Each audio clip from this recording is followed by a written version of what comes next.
ഭൂപരിഷ്കരണ നിയമത്തെ അട്ടിമറിച്ച് സംസ്ഥാനത്തെ മന്ത്രിമാർ അനുവദനീയമായതിലും കൂടുതൽ ഭൂമി കൈവശം വച്ചിരിക്കുന്നതായി ആക്ഷേപം.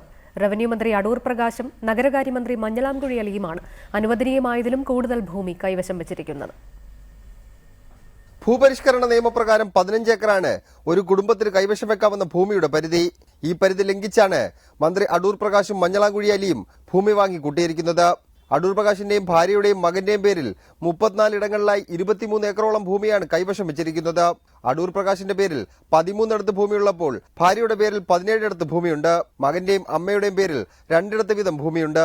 ഭൂരഹിതരില്ലാത്ത കേരളം പദ്ധതിയിൽ അപേക്ഷ നൽകിയ എല്ലാവർക്കും ഭൂമി നൽകാൻ സർക്കാരിന് ഇതുവരെയും കഴിഞ്ഞിട്ടില്ല. ഇതിനിടയിലാണ് റവന്യൂ വകുപ്പ് കൈകാര്യം ചെയ്യുന്ന മന്ത്രി തന്നെ അനുവദനീയമായതിലും കൂടുതൽ ഭൂമി കൈവശം വെച്ചിരിക്കുന്നത്. മന്ത്രി മഞ്ഞളാംകുഴി അലിക്കെതിരെയും ഇത്തരത്തിൽ ആരോപണം ഉയർന്നിട്ടുണ്ട്. 19.95 ഏക്കർ ഭൂമി അലി കൈവശം വെച്ചിരിക്കുന്നതായാണ് പരാതി. മന്ത്രിമാരുടെ ഈ നടപടിക്കെതിരെ ലാൻഡ് റവന്യൂ കമ്മീഷണർക്ക് നിരവധി പരാതികൾ ലഭിച്ചിട്ടുണ്ട്. റിപ്പോർട്ടർ, തിരുവനന്തപുരം.